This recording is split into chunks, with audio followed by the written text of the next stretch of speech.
Good evening and welcome to a special edition of Choices.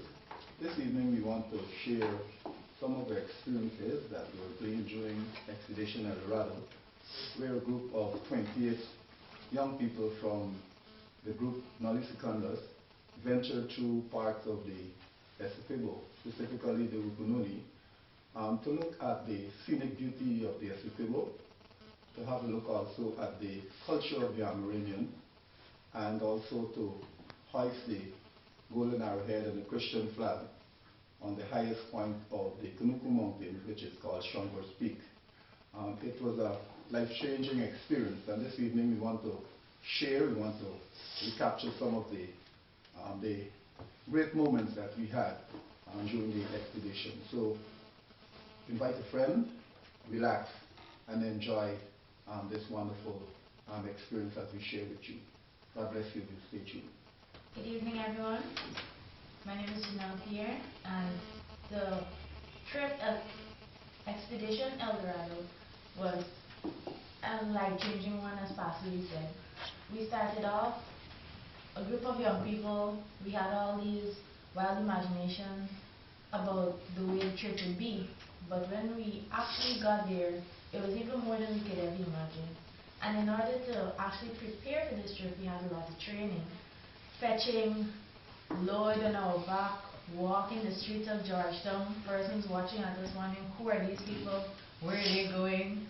And it was a really great time. I know everybody would have enjoyed training. And even though we trained hard every week, the training wasn't enough when we actually got there. Because it was really incredible. So 28 of you actually made this trip. Yeah. And you actually did some training. Describe the training for us. Okay, we would come to Generation Next, all our bags packed with whatever weights we could find, books and all sorts of heavy stuff that would distribute the weight in our packs. And we would either practice up and down the stairs of Generation Next, or we would walk short distances around Georgetown, as Pastor Lee would call them. And while walking, we would say different things. We would chant, like, we would say, "Who are we? Nolly Secundus. Are you tired? No. Very, no way." And we would walk all the way back to church, where we would warm down, practice setting up our tents, going into them as if rain was falling, packing up all our bags, coming out, disassembling them, and putting it away. This Latin phrase, Nolly Secundus, what does that mean? Nolly Secundus means second to none. And it's picking up on the point what Janelle was talking about the training, you know.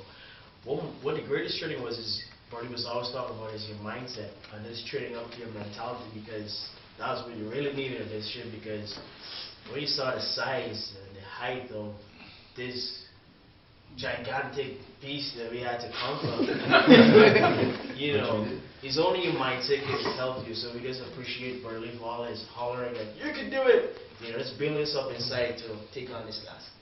You know, one thing that it was good for a trip, in terms of preparation, although we had different days where we trained, fetching different amounts of weight in our backs, one important thing that was set up is what we call our buddy system.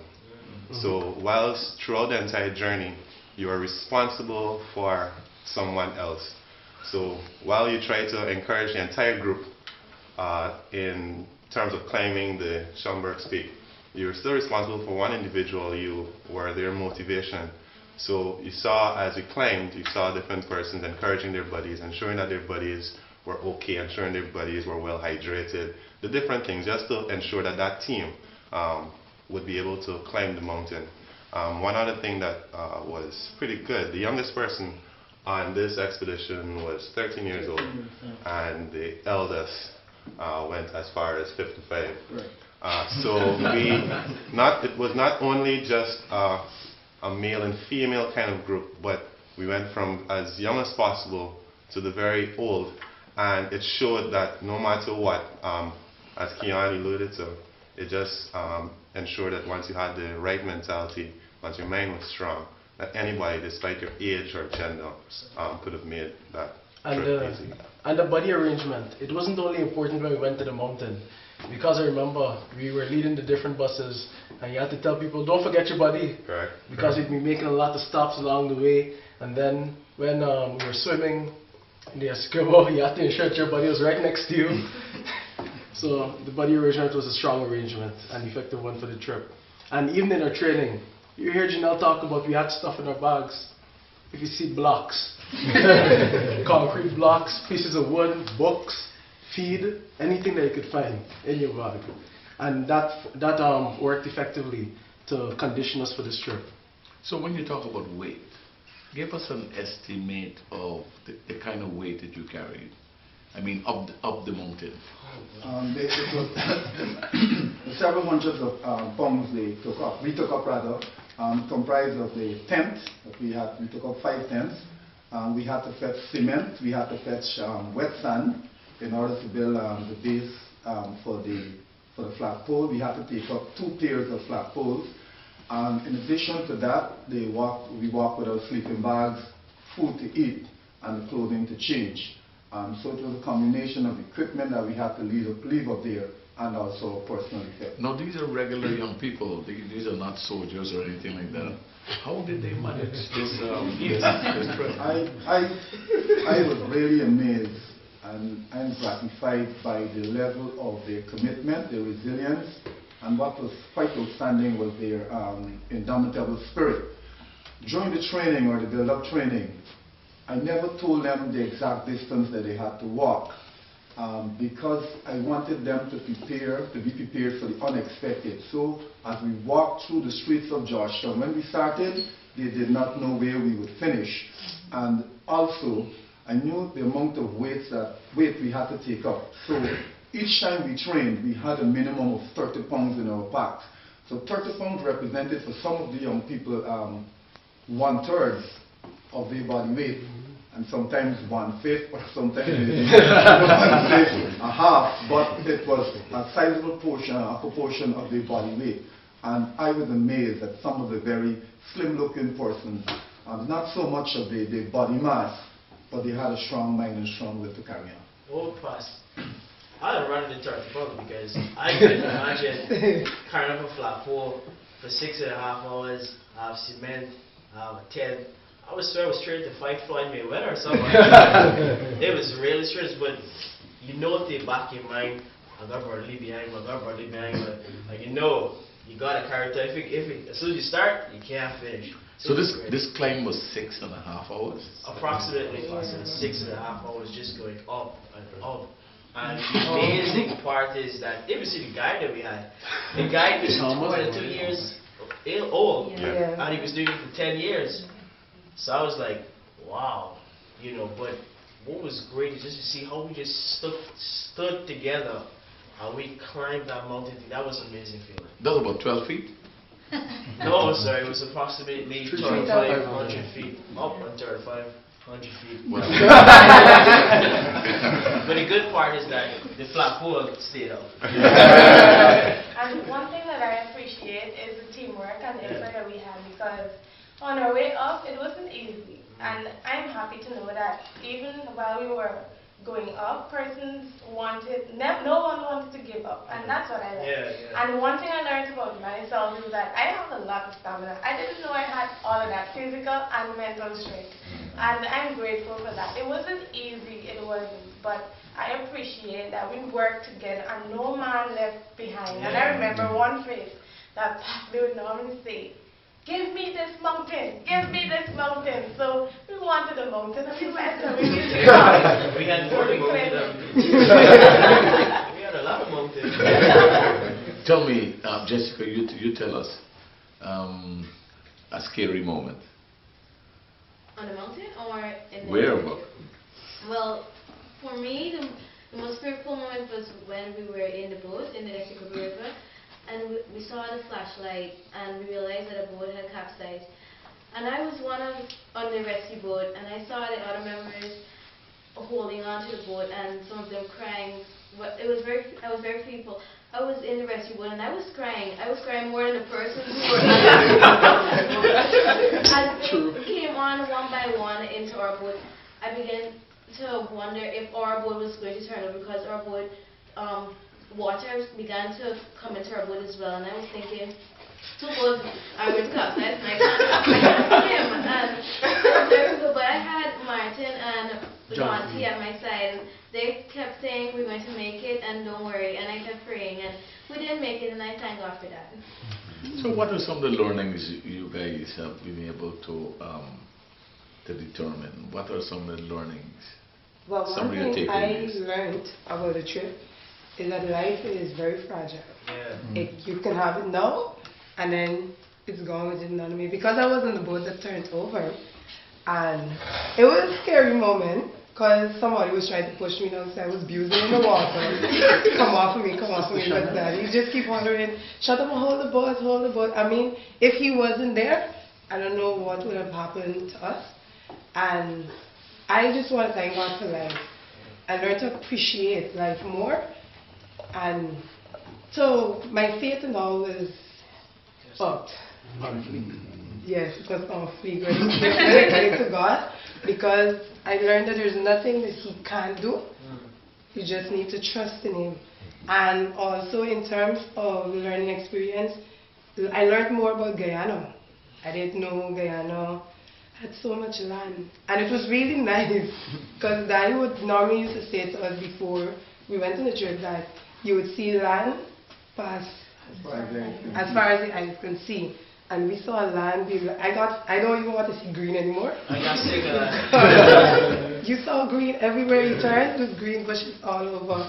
And I also learned about the way of life of the Amerindians. They're pretty much different to us. I mean, I won't say slavery days, but they do everything manually. I don't know if I can live like that every day, but I learned a lot about the trip. And as Ashana was saying that the faith was really tested, I also was on the boat and I had the front seat of the boat. So you saw it coming? Yeah, we saw it coming and it was so horrific. It happened all in a flash. Remember after we went back to the grandma, Pastor was telling us he was so surprised how quick it happened. And one moment we spotted the black caiman, the largest caiman they have there, and I was showing them on my phone the last time I saw him. And the guy was sitting on the top of the boat, and then I could hear this lady behind us saying, "Look at this big wave." And by the time you say black, you know, we're on the water, me and Devon are on the boat, you know, but you take it back. This is at midday. No, sir, this is 10 o'clock Kansas at night. Island in night. This is how dark. 10 o'clock. Yeah, it was 10 dark. o'clock It was at that night. dark. And the appreciation of life just growing. You're just thinking of everything.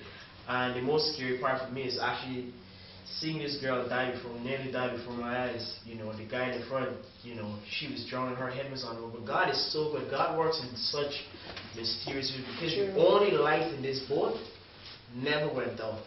And that is Jesus saying He would always be the light in the darkness. And I pulled this girl up and Devon, we just rescued, we just stayed together, you know. The three calmest persons in the boat were me.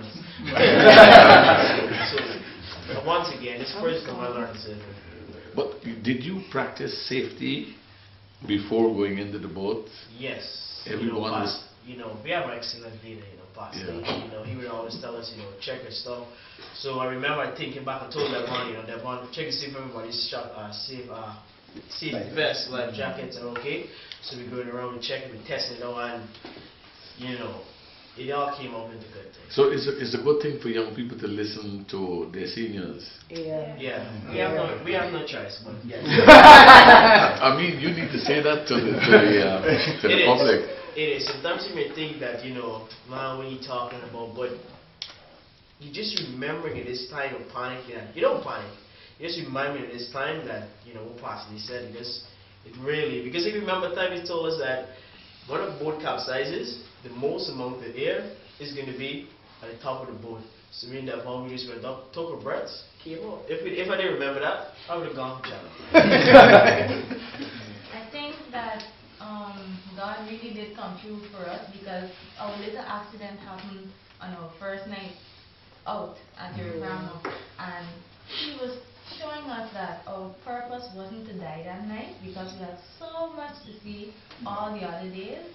And Iracramba, even though we had that little glitch, it was still a wonderful experience being there. We went on our nature walk, which was really nice. We saw a lot of trees, but we did also see a lovely bird that was fluttering high, and we remember the whistle. We were trying to imitate the whistle of the bird. And we even saw a poisonous tree, which is usually used for the darts that Amerindians would use for attacks.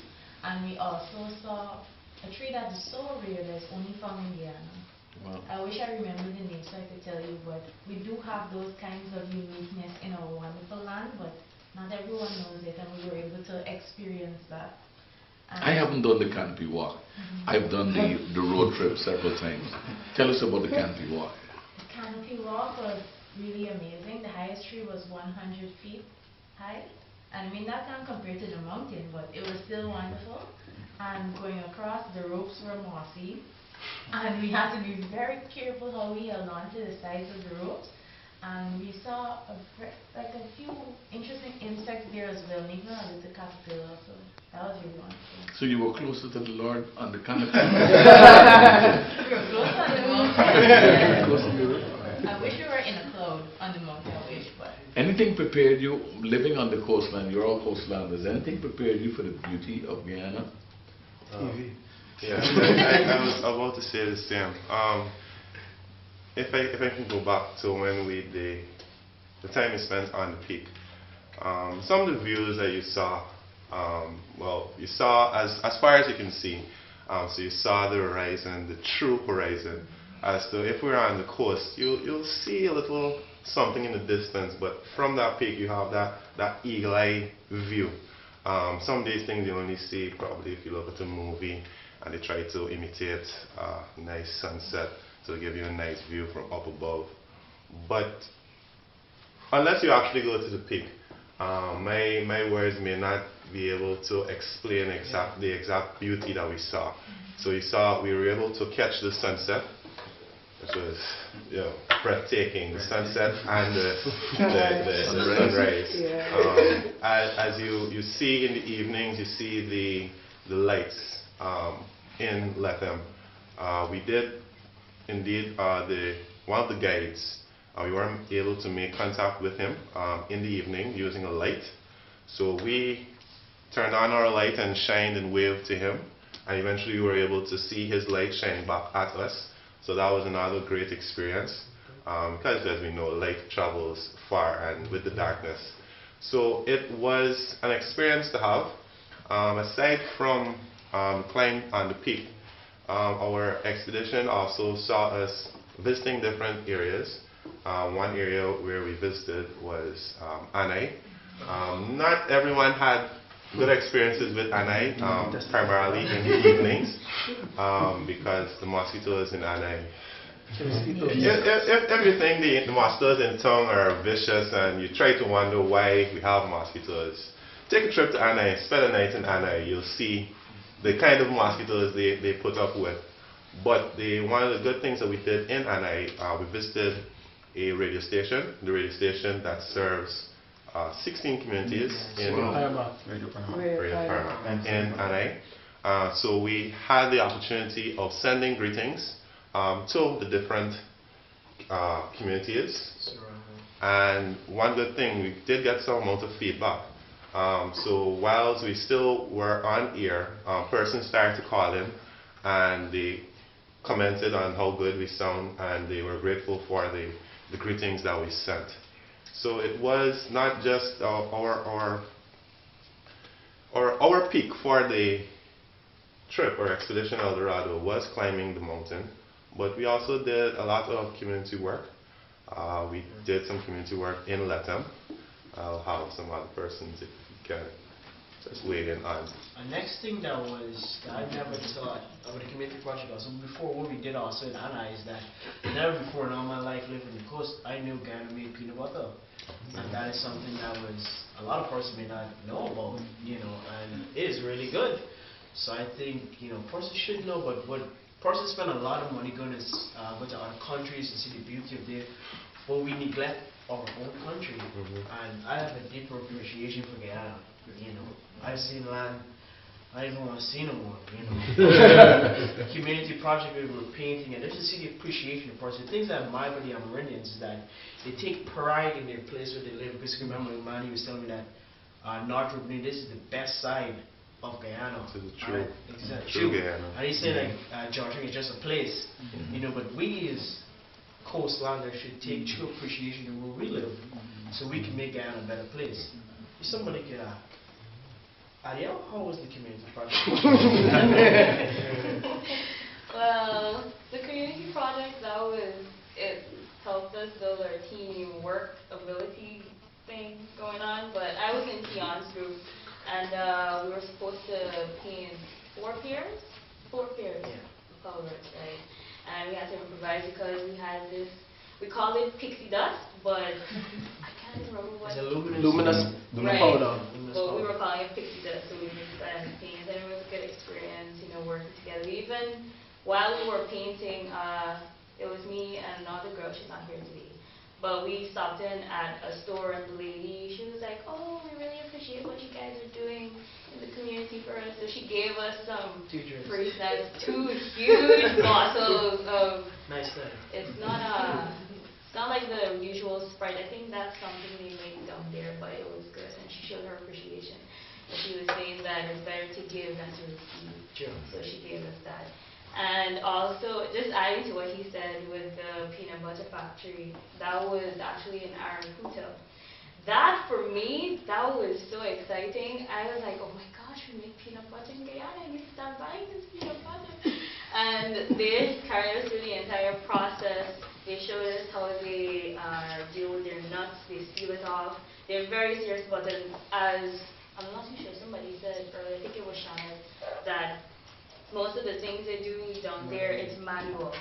And that is exactly done. There wasn't, I thought when I heard about the peanut butter factory that we would have seen a lot of machinery, but that wasn't the case. It was just these women, and yeah. Another opportunity we had whilst we were in Lethem is that we were able to hold a youth explosion at the Assembly of God Church with Pastor Ford. On that night, we were able to impact the lives of many youths. We had youth preachers such as myself and Jessica. We had a dance done by our very own dancers. So we had a duet from Janelle, and we also had a group song. After this, we held a barbecue for everyone. It was awesome. It was delicious. A free barbecue. Even in the night, we had persons playing games with the youths. We had a time to bond with each other, teach them a little of what we learned and experienced. We told them a lot about what we planned to do and what we did, and it was great. You know, one of the things, if I may just interject here, there's so much that we're learning and you're sharing here today. But one of the things that really blessed me coming up to this trip was the teamwork and the hard work that the young people displayed in raising their own funds for this trip. And that was a blessing. You saw the adrenaline, you saw the teamwork, you saw the enthusiasm.